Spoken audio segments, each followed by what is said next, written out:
ಅತ್ಯುದ್ರಿಕ್ತ ವಿದೂಷಸಸ್ಸು ತಮಃ ಜ್ಞಾನೈಕತಾನ ಪ್ರಭಾ ಸರ್ವಪ್ರಾಭವ ಶಕ್ತಿ ಭೋಗ ಬಲಸತ್ಸಾರಾತ್ಮ ದಿವ್ಯಾಕೃತಿಂ ಸೃಷ್ಟಿಸ್ಥಾನ ನಿರೋಧ ನಿತ್ಯನೇತಿ ಜ್ಞಾನ ಪ್ರಕಾಶಾವೃತಿ ಧ್ವಾಂತ ಮೋಕ್ಷ ವಿಮೋಕ್ಷದಂ ಹರಿಮಜಂ ನಿತ್ಯಂ ಸದೋಪಾಸ್ಮಹೇ.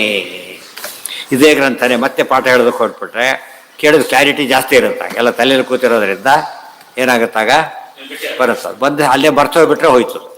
ಅದನ್ನು ಮತ್ತೆ ಮತ್ತೆ ಮತ್ತೆ ಮಾಸ್ಟ್ರಿ ಮಾಡೋದು. ಎಲ್ಲರಿಗೂ ಮೋಕ್ಷ ಇದೆ, ಎಷ್ಟು ಇಂಪಾರ್ಟೆಂಟ್ ಪಾಯಿಂಟ್ ಕವರ್ ಆಯಿತು ನೋಡ್ಬೇಕಾದ್ರಿಂದ. ಆದರೆ ಎಲ್ರಿಗೂ ಮೋಕ್ಷ ಇದೆ ಅಂದರೆ ಸುಮ್ಮನೆ ಕೊಡೋದಿಲ್ಲ. ಅದಕ್ಕೆ ಜ್ಞಾನ ಬಂದರೆ ಜ್ಞಾನಾನ್ ಮೋಕ್ಷೋ ವಿನಿಶ್ಚಿತ. ಜ್ಞಾನಕ್ಕೆ ಅರ್ಹತೆ ಇದ್ದರೆ ಅವ್ರು ಜ್ಞಾನ ಸಂಪಾದನೆ ಮಾಡಿದರೆ ಮೋಕ್ಷಕ್ಕೇನಿದೆ ಅವಕಾಶ ಇದೆ. ಇವತ್ತಂದಿಲ್ವ ಈಗ ಅವನ ಕೋರ್ಸಲ್ಲಿ next course eligibility MSc BSc ಆಗಿರಬೇಕು, ಮೆರಿಟ್ ಇರಬೇಕು. ಅವ್ನು ಇನ್ನೇನು ಕೇಳೋದಿಲ್ಲ, ಕೊಡ್ತಾರಿಲ್ಲ ಅವನಿಗೀಗ. ಈಗ BSc ಜ್ಞಾನ ಏನು ಮಾಡುತ್ತೆ ಅವನಿಗೆ, MScಗೆ ಎಲಿಜಿಬಿಲಿಟಿ ಕೊಡೋದು. ಸೊ ಮೋಕ್ಷಕ್ಕೆ ಅಗತ್ಯವಾದ ಜ್ಞಾನ ಇತ್ತು ಅಂದರೆ ಅದು ಮೋಕ್ಷ ಗ್ಯಾರಂಟಿ. ಇದು ಜ್ಞಾನ ಅಂದರೆ BSc BA ಆ ಜ್ಞಾನಗಳಲ್ಲ, ಬ್ರಹ್ಮಜ್ಞಾನಿ ಅಂತ ಅರ್ಥ. ಎಲ್ಲಿ ಜ್ಞಾನಿ ಅಂತ ಕರೀತಾರೋ ಬ್ರಹ್ಮಜ್ಞಾನಿ ಅಂತ ಅರ್ಥ. ಅದು ಕೂಡ ಅಪರೋಕ್ಷ ಜ್ಞಾನಿ ಅಂತಲೇ ಅರ್ಥ. ನಾವಿವತ್ತೆಲ್ಲ ಕರೆಯೋದೆಲ್ಲ ಇರಲ್ಲ. ಸ್ಟೂಡೆಂಟ್ ಡಾಕ್ಟರ್ ಅಂತ ಕರೆದಾಗ ಅಷ್ಟೇ ಹೊರತು ನಿಜವಾದ ಜ್ಞಾನಿ ಅಂತ ಪೂರ್ವಕ ಯಾವಾಗ ದೇವ್ರನ್ನ ಕಂಡಾಗ ಮಾತ್ರ. ಅಲ್ಲಿವರೆಗೂ ಪೂರ್ತಿ ಜ್ಞಾನ ಅಲ್ಲ. ಬದ್ರಿ ಬಗ್ಗೆ ಎಷ್ಟೇ ಲೆಕ್ಚರ್ ಹೋದರೂ ಕೂಡ ಹೋಗಿ ನೋಡೋವರೆಗೂ ಬದ್ರಿ ಯಾತ್ರೆ ಆಗಿದೆ ಅಂತ ಹೇಳೋದಕ್ಕೆ ಸಾಧ್ಯ ಇಲ್ಲ. ವಿದ್ಯೈವತ್ತು ನಿರ್ಧಾರಣಾತಿಥಿ ನಚ ಸನ್ಯಾಸ ಮಾತ್ರೇಣ. ಅದೆಲ್ಲ ಆಯ್ತು. ಈಗ ಸನ್ಯಾಸ ತೊಗೊಂಡು ಮಾತ್ರಕ್ಕೇನೆ ಏನಿಲ್ಲ ಮುಕ್ತಿ ಅಂತ ಹೇಳ್ಕೊಳಕ್ಕೆ ಹೋಗಬೇಡಿ. ಜ್ಞಾನದಿಂದ ಮುಕ್ತಿ ಅಂತ ಹೇಳಬೇಕು ಹೊರತು ಆಶ್ರಮದಿಂದ ಮುಕ್ತಿ, ವರ್ಣದಿಂದ ಮುಕ್ತಿ ಅವೆಲ್ಲ ಇಲ್ಲ. ಕರ್ಮದಿಂದ ಮುಕ್ತಿ ಎಲ್ಲ ಹೊರಟೋಯ್ತು ಅಲ್ಲಿಗೆ. ಅಲ್ಲಿ ಸೇರಿಸ್ಬೇಕು ನಾವು. ನಚ ಕರ್ಮ ಮಾಮರ ಕಾಲಗುಣ ಪ್ರವೃತ್ತಿ ಈಶಮ ಚಿತ್ತನ ದದ್ದೆ ಹೇಳ್ಬೇಕಾದ್ರೆ ಪ್ರವೃತ್ತಿ ಅಂತ ಹೇಳಿದ್ರೆ ಮೊದಲಾದ್ದು ಅಂತ ಅರ್ಥ. ಮೊದಲಾದ್ರೆ ಇವೆಲ್ಲ ವಾಕ್ಯ ತಗೋಬೇಕೀಗ. ಪ್ರಧಾನ ಚಂದ ತೊಗೊಂಡ್ಬಿಟ್ರೆ ಇನ್ಯಾವುದು ಕೌಂಟ್ ಆಗಲ್ಲ. ಮತ್ತು ಹೈಟು ವೇಟು ಯಾವುದು ಕೌಂಟ್ ಆಗಲ್ಲ. ಬ್ರಹ್ಮವಾದಿನೋ ಕೆಲವಿಗೆಲ್ಲ ಕೋರ್ಸ್ಗೆ ಹೈಟು ವೇಟು ನೋಡೋದಿಲ್ಲ, ಮಿಲಿಟ್ರಿ ಮಾತ್ರ ನೋಡ್ತಾರೆ. ಉಳಿದಕ್ಕೆಲ್ಲ ಹೈಟು ಏನಾದ್ರು ಎಷ್ಟಿದ್ರು ದೊಡ್ಡ ಎತ್ತರ ಇರಲಿ ಕಡಿಮೆ ಇರಲಿ ಕೇರ್ ಮಾಡೋಲ್ಲ. ಅದಕ್ಕೆ ಅದು ರಿಕ್ವೈರ್ಮೆಂಟ್ ಇರಲೇಬೇಕು. ಸ್ಪೆಸಿಫಿಕೇಷನ್ ಇಲ್ಲದೆ ಹೋದರೆ ಅವನು ಹೋಗ್ಬಿಡ್ತಾನೆ. ಕೆಲವು ಟೆಸ್ಟ್ಗಳು ಮಾಡ್ತಾರೆ, ಆ ಟೆಸ್ಟಲ್ಲಿ ಫೇಲ್ ಆಗಿಬಿಟ್ರೆ ಮತ್ತೆ ಹೋಯ್ತು, ತೆಗೆದುಬಿಡ್ತಾನೆ. ಬ್ರಹ್ಮವಾದಿನೋ ವದಂತಿ. ನೆಕ್ಸ್ಟ್ ಇದು ವಸೂನಾಂ ಪ್ರಾತಃ ಸವನಂ ರುದ್ರಾಣಾಂ ಮಾಧ್ಯಂದಿನಂ ಸವನಂ ಆದಿತ್ಯಾನಾಂ ವಿಶ್ವೇಶಾಂ ದೇವಾನಾಂಚ ತೃತೀಯ ಸವನಂ ಕ್ವಾ ತರ್ಹಿ ಯಜಮಾನಸ್ಯ ಲೋಕೆ ಇತಿ ಸ ಯಸ್ತ್ವಂ ನ ವಿದ್ಯಾತ್ ಕಥಂ ಕುರ್ಯಾತ್ ಅಥ ವಿದ್ವಾನ್ ಕುರ್ಯಾತ್. ಇದು ಹೊಸ ವಿಷಯ. ಇದು ಏನು ಅಂದರೆ ಬ್ರಹ್ಮವಾದಿನೋ ವದಂತಿ, ಬ್ರಹ್ಮಜ್ಞಾನಿಗಳು ಹೇಳ್ತಾರೆ. ಏನದು ಷಟ್ ಯತ್ ವಸೂನಾಂ ಪ್ರಾತಃ ಸವನಂ. ನಮ್ಮ ಜೀವನದಲ್ಲಿ ಪ್ರಾತಃ ಸವನ, ಮಾಧ್ಯಂದಿನ ಸವನ ಮತ್ತು ಸಾಯಂ ಸವನ ಅಂತ ಮೂರಿವೆ. ಆ ಪ್ರಾತಃ ಸವನಕ್ಕೆ ಯಾರು ಅಧಿಪತಿಗಳು ಅಂದರೆ ವಸುಗಳು. ವಸು ರುದ್ರ ಆದಿತ್ಯ. ನಿತ್ಯ ಬೇಕೇ ಬೇಕು, ಇದಕ್ಕೆ ಬರೋದಿಲ್ಲ. ವಸೂನಾಂ ಪ್ರಾತಃ ಸವನಂ ರುದ್ರಾಣಾಂ ಮಾಧ್ಯಂದಿನಂ. ರುದ್ರರೆಲ್ಲ ಕೂಡ ಯಾರು ಮಾಧ್ಯಂದಿನಕ್ಕೆ ದೇವತೆಗಳು. ಆಮೇಲೆ ಸವನಂ ಆದಿತ್ಯಾನಾಂ ವಿಶ್ವೇಶಾಂ ದೇವಾನಾಂ ಚ ತೃತೀಯ ಸವನಂ. ಆದಿತ್ಯರೆಲ್ಲ ಕೊನೆಯದು, ವಿಶ್ವೇ ದೇವತೆಗಳು ಇದ್ದಾರೆ. ಮೂರಾಯ್ತರಿಗೆ ಆದಿತ್ಯರು ವಿಶ್ವೇಶ ದೇವಾನಾಂಚ ತೃತೀಯ ಸವನಂ. ಕಹ ತರ್ಹಿ ಯಜಮಾನಸ್ಯ ಲೋಕ ಇತಿ ಸಯಸ್ತ್ವಂ ತ ವಿದ್ಯಾತ್ ಕಥಂ ಕುರ್ಯಾತ್ ಅಥ ವಿದ್ವಾನ್ ಕುರ್ಯಾತ್. ಅದಿಷ್ಟು ಕೂಡ ಈಗ ಭಾಷ್ಯ.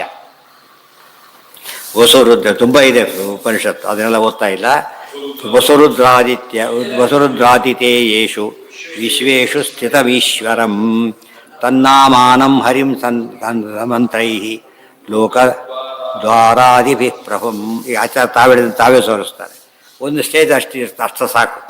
ಪ್ರಾತಃ ಸವನ, ಅದಕ್ಕೆ ವಸುಗಳು ಇವೆಲ್ಲ ಸಾಕು. ಆದರೆ ಸರಿಯಾಗಿ ಸಿದ್ಧಿ ಬರಬೇಕಾದ್ರೆ ವಸು ಶಬ್ದದಿಂದ ದೇವರ ವಾಚನಾದವನು. ಗೊತ್ತಾಯ್ತಾ? ವಸು ಅಂದರೆ ಪರಮಾತ್ಮ, ರುದ್ರ ಅಂದರೂ ಪರಮಾತ್ಮ, ಆದಿತ್ಯ ಅದಕ್ಕೆ ಆದಿತ್ಯ ವಿಷ್ಣು ಸಹಸ್ರನಾಮ, ಸ್ವಯಂಭೂ ಶಂಭುರಾದಿತ್ಯ ಅಂತ ತಿಳ್ಕೊಬೇಕು. ಅದು ಮುಖ್ಯ ಫಲ. ಮುಖ್ಯ ಸಿಗಬೇಕಾದ್ರೆ ಅನುಸಂಧಾನ ಇರಬೇಕು, ಇಲ್ಲವರು ಏನೂ ಉಪಯೋಗ ಇಲ್ಲ. ಬ್ರಹ್ಮ ರುದ್ರ ವಸುರಾದಿತ್ಯ ದೇ ವಿಶ್ವೇಷು ಚಿತಮೀಶ್ವರಂ ತನ್ನಾಮಾನಂ ಹರಿಂ ಮಂತ್ರೈಃ ಲೋಕ ದ್ವಾರಾದಿಭಿ ಪ್ರಭು. ಆದ್ದರಿಂದ ಮಂತ್ರ ಹೇಳಬೇಕಾದ್ರೆ ಅದಕ್ಕೆ ನಾವೇನು ಮಾಡ್ತೇವೆ, ಉಳಿದವರೆಲ್ಲ ಅಷ್ಟೇ ವಸುರು ಬೇರೆ ಹೇಳೋದಿಲ್ಲ ಅವರು. ನಮ್ಮಲ್ಲಿ ಏನು ಮಾಡ್ತೇವೆ ನಾವೀಗ ಪ್ರದ್ಯುಮ್ನಾದಿ ರೂಪಗಳನ್ನ ಹೇಳ್ಬಿಡ್ತೇವೆ. ಆಗ ಪರಮಾತ್ಮನ ಅಪ್ಲೈ ಆಗಬೇಕು, ಇಲ್ದಾರ ಆಗೋದಿಲ್ಲ. ಮುಖ್ಯ ಪ್ರಾಣ ಬರಬೇಕು, ಪ್ರದ್ಯುಮ್ನ ಬರಬೇಕು. ಉಳಿದವ್ರು ಇಲ್ಲಿ ಕ್ಲೋಸ್ ಆಗಿಬಿಡುತ್ತೆ. ಕ್ಲೋಸ್ ಆಗೋದ್ರಿಂದ ಅವ್ರು ಮಾಡ್ಸೋ ಕರ್ಮಗಳು ಏನಾಗೋದಿಲ್ಲ, ದೇವ್ರಿಗೆ ರೀಚ್ ಆಗೋದಿಲ್ಲ. ದೇವ್ರು ರೀಚ್ ಆಗಬೇಕು, ಪಿನ್ ಕೋಡ್ ಎಲ್ಲ ಕರೆಕ್ಟ್ ಇರಬೇಕು ಅಂತ ಹೇಳ್ತಾರಲ್ಲ ಹಾಗೆ.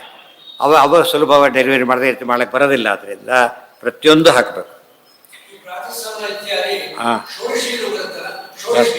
ಷೋಡಶಿ ಬರುತ್ತೆ ಬರುತ್ತೆ. ಬಟ್ ಎಲ್ಲ ಇಲ್ಲಿದ್ರೆ ಸಂಗ್ರಹ ಅದ್ರ ಓದೋದು ಜನಕ್ಕೆ ಗೊತ್ತಾಗಬೇಕು ಅಂತೇಳಿ ಅದ್ರ ಹರಿಕಥಾಮೃತನ ಹೇಳ್ತಾರೆ, ಅದರಲ್ಲೆಲ್ಲ ಹೇಳ್ತಾರೆ. ಕಾರಣ ಏನು ಅಂತಾರೆ, ಉಳಿದೆಲ್ಲ ಅಲ್ಲಿ ನೋಡ್ಕೊಡಿ ಅಂತ. ಸಾಮಾನ್ಯರಿಗೆ ಅಷ್ಟು ಸಾಕು. ಇದು ಫರ್ದರ್ ಸ್ಟಡೀಸ್ಗೆಲ್ಲಿ ಹೋಗ್ಬೇಕು ಅವರು, ಈ ಬೇಸಿಕ್ ಇದಕ್ಕೆ ಬರೋದು.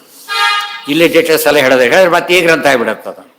ಅವ್ರು ಎತ್ಕೋದು ಸಾಧ್ಯನೇ ಇಲ್ಲ. ಇದಕ್ಕೆ ದಾರಿ ತೋರಿಸೋದು ಅಷ್ಟೇ. ಇವೆಲ್ಲ ಕೂಡ ಅವರೇ ಹೇಳ್ಬಿಡ್ತಾರೆ, ಹೆಚ್ಚು ಬೇಕಾದ್ರೆ ಮೂಲ ನೋಡ್ಕೊಡಿ ಅಂತ ಹೇಳ್ಬಿಡ್ತಾರೆ.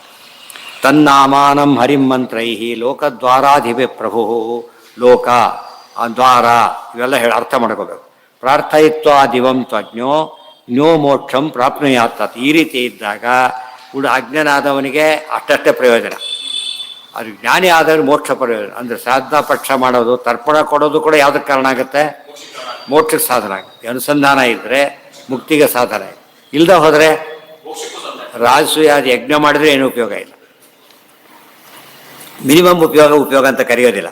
ಇವತ್ತು IAS ಆಗಿಬಿಟ್ಟು ತಿರುಗೂಲಿ ಮಾಡ್ತಿದ್ರೆ ಸಂಬಳ ಅಂತೂ ಬರ್ತದಿಲ್ಲ ಅಂತಲ್ಲ, ಬಟ್ ಸಂಬಳ ಅಂತ ಕರೀತಾರೆ, ಅದನ್ನ ಕೆಲಸ ಅಂತ ಕರೆಯೋದಿಲ್ಲ. ಅವ್ನಿಗೆ ಕೆಲಸ ಸಿಕ್ಕಿಲ್ಲ ಅಂತಲೇ ಹೇಳ್ತಾನೆ ಸಿಗೋವರೆಗೂ. ಇನ್ನೂ ಕೆಲಸ ಸಿಕ್ಕಿಲ್ಲ, ಕೆಲಸ ಮಾಡಿ, ಇದು ಕೆಲಸ ಅಲ್ಲ, ಅವನಿಗೆ ಮ್ಯಾಚಿಂಗ್ ಕೆಲಸ ಅಲ್ಲ ಅದು ಕೂಡ ಪರ್ಮನೆಂಟ್. ಟೆಂಪ್ರರಿ ಸಿಕ್ಕರೆ ಕೆಲಸ ಸಿಕ್ಕಿಲ್ಲ ಅಂತ ಮತ್ತೆ ಪರ್ಮನೆಂಟ್ ಆದಮೇಲೆ ಅದು ಪ್ರೊಬೇಷನರಿ ಕಂಪ್ಲೀಟ್ ಆಗಬೇಕು, ಅಲ್ಲಿ ಗಟ್ಟಿ. ಯಾಜನಂ ರಾಜ ಯಜಮಾನೋ ನಾನ್ಯಥಾತು ಲೋಕೋಶ್ಯ ಪ್ರಾಪ್ಯತೆ ನರ. ಇಲ್ಲದೆ ಹೋದ್ರೆ ಅವೆಲ್ಲ ಸಿಗೋದಿಲ್ಲ ನೋಡಿ. ತರ್ಪಣಾದಿಗಳು ಕೂಡ ವಿಷ್ಣು ಪ್ರೀತ್ಯರ್ಥ ಮತ್ತು ನಾವು ಕೊಡೋದು. ಬಟ್ ಅನುಸಂಧಾನ ಇಲ್ಲದೆ ಹೋಗಿಬಿಟ್ರೆ ಅದು ಕೆಲಸ ಮಾಡೋದಿಲ್ಲ. ಅದಕ್ಕೆ ಯಜಮಾನೋ ನಾನ್ಯಥಾತು ಲೋಕೋಶ್ಯ ಪ್ರಾಪ್ಯತೆ ವರಹ. ವರ ಅಂದರೆ ಶ್ರೇಷ್ಠ ಲೋಕ ಸಿಗೋದಿಲ್ಲ, ಇನ್ನು ವೈಕುಂಠ ಲೋಕ ಅಲ್ಲ, ಇಲ್ಲೇ ಸಿಗೋದಿಲ್ಲ, ಒಳ್ಳೆ ಕೆಲಸ ಸಿಗೋದಿಲ್ಲ ಅಂತಾರಲ್ಲ ಹಾಗೆ. ರಾಜನಂ ಪೃಥ್ವೀ ಲೋಕೆ ರಾಜ್ಯಮಿತ್ಯುಚ್ಯತೆ ಬುಧೈ ವಿಪ್ರರಾಜ್ಯಮಂತರಿಕ್ಷೇತು ಸ್ವರಾಜ್ಯಂ ಸ್ವರ್ಗತಂ ಭವೇತ್. ಅದಿಷ್ಟು ನಾಳೆ ತುಂಬ ಡೀಟೇಲ್ಸ್ ಹೇಳ್ತಾರೆ ನಾಳೆ.